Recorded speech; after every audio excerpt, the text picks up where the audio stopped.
Hello, my name is Mike McKee, and I'm the Technical Product Specialist for vFoglight Storage.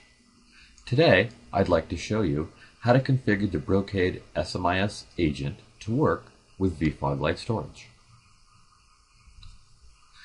I will show you how to acquire the Brocade SMIs software, how to install and configure the software, then how to configure vFoglight Storage for collection. SMIs stands for the Storage Management Initiative Specification, and basically it's a set of standards which tells you how to collect information as well as what information can be collected. Let's begin.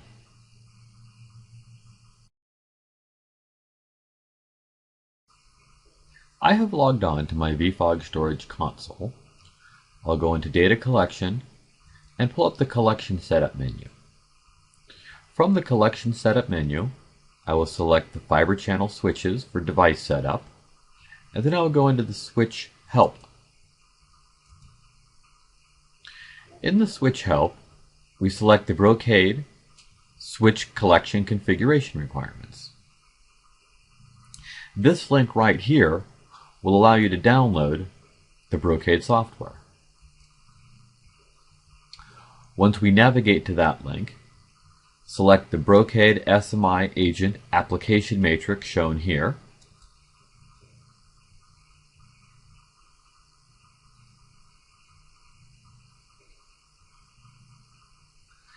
And then select the Brocade SMI Agent 120.9.0. I personally have tested 120, 9.0, 10.0, and 11.0, but mainly the developers have focused on the 120.9.0. So as long as everything works with collection from the Brocade switches, this is the one I recommend.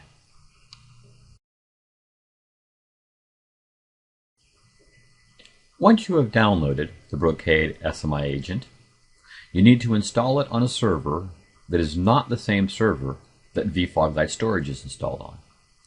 If you install it on the same server that vFoglight Storage is installed on, vFoglight Storage will not be able to collect from the server.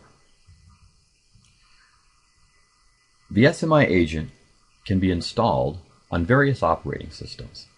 Today, I will be showing you how to install it on the Windows operating system.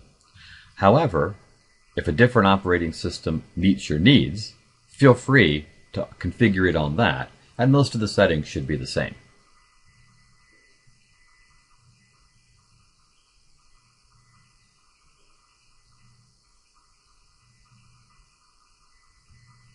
First thing you're going to need to do, which is typical of most software, is accept the licensing agreement. It validates that you have enough disk space, and it informs you that it's going to need Java in order to run. I install the agent in the default directory, but feel free to install it in whichever directory is appropriate for your environment. Port configuration can be changed in vFoglight Storage, but if possible, it's always easier to use the default ports that come with the installation.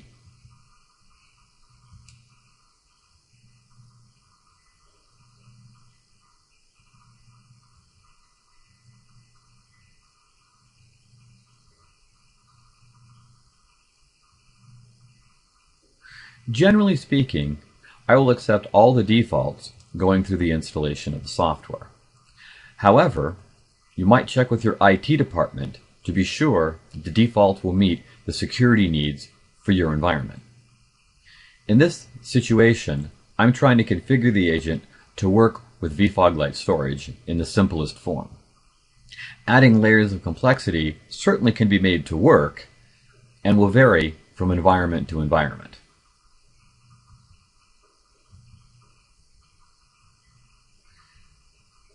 Enabling security for the SMI agent is the credentials that vFoglight Storage will use to connect to the SMIs agent. All of these objects can be configured in the application once it's installed and comes up. For right now, I'm not going to configure any security, and I'll indicate where those can be configured once we're looking at the installed application.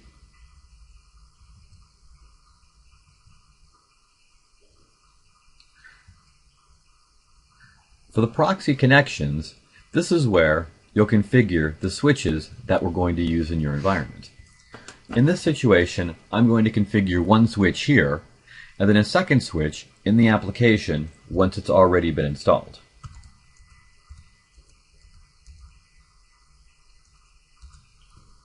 So I'll put in the IP address and then the credentials to connect to the Brocade switch.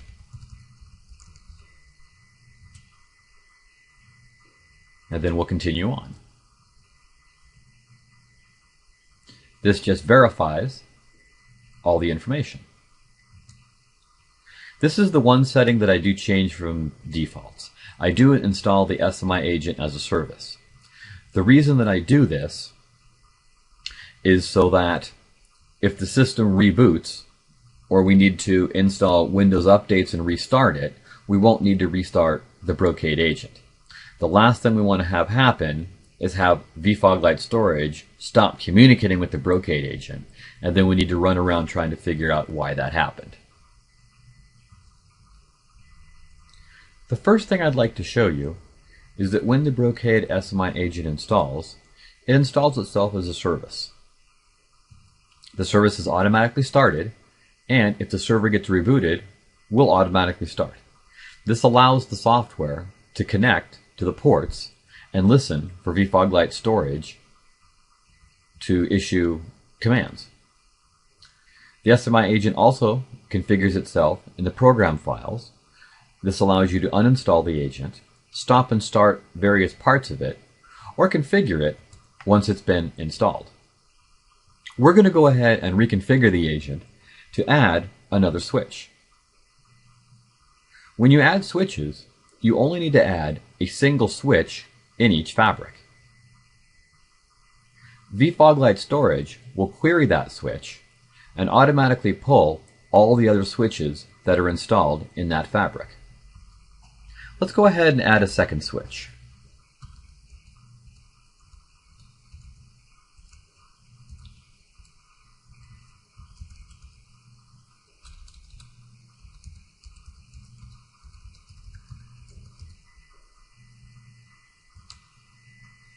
When we first install the switch, the status is not connected. When we click Apply, it'll go out to the switch, query it for information, and then if it can connect to the switch, it'll show us the status of connected. If it cannot connect to the switch, it'll time out, and it'll tell us that we have failed. What we're looking for is under the status column, if the switch says it's connected, vFoglight storage will be able to pull information from that switch. If it's not connected or failed, we'll have to figure out why that happened. Excellent, that switch connected. Let's go ahead and add a switch that won't connect.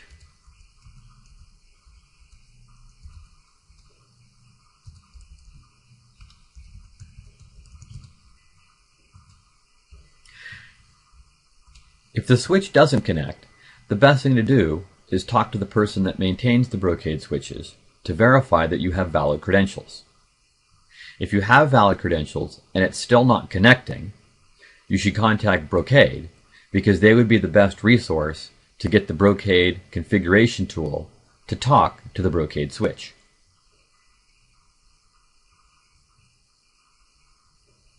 That switch timed out. We were unable to connect to it with the credentials that we gave it. The login failed, and we can go ahead and select it, remove it, and start over.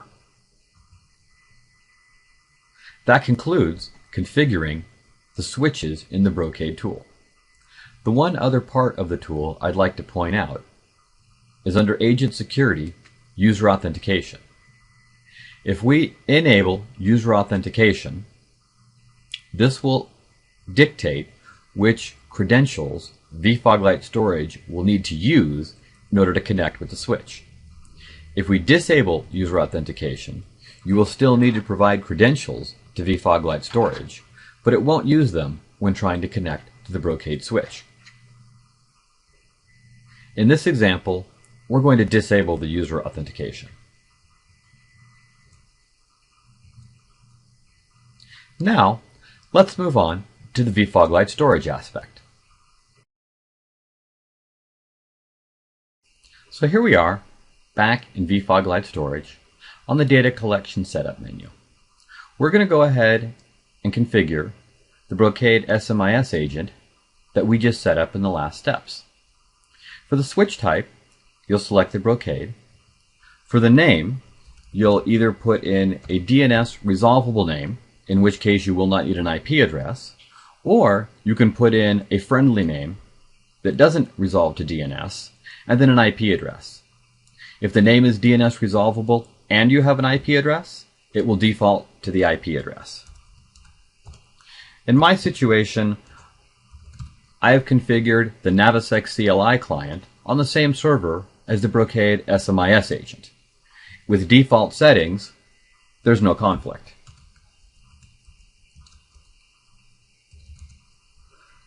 For the account alias, I've already set up one for the Brocade. When I configured the agent in this example, we didn't set up any security, so any account alias would work. If you haven't set one up yet, you can go to New Account and set one up here, or go in to see all the accounts and set one up there. The only thing to remember about setting up an account is regardless whether it's a local account or a Windows account, the account type has to be configured as Other. Once we have the switch configured, we select it and validate all.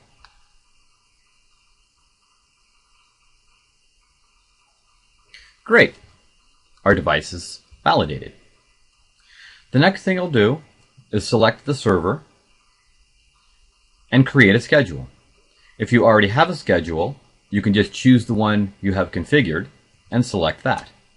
If you don't have a schedule, you can select New and create one. So I'll have it collect the performance every 4 minutes. The more often you collect your performance, the more likely you'll be to collect whatever anomalies happen to occur. The flip side of that is that the larger your database will grow as well. The only caveat here is that you want to make sure that your collection frequency is higher than the time it takes to do a performance collection.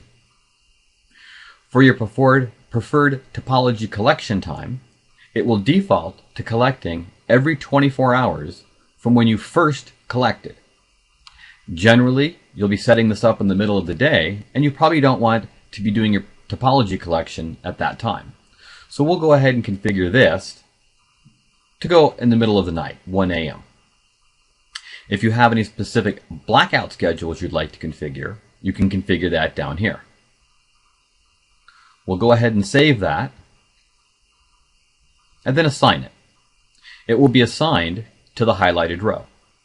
As you can see, the schedule column has been populated with your schedule.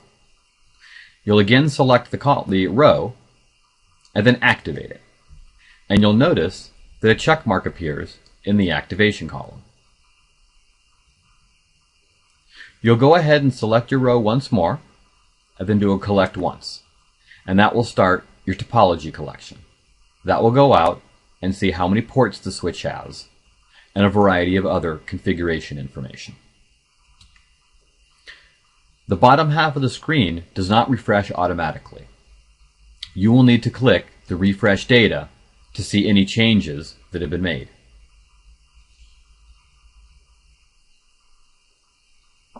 Okay, excellent.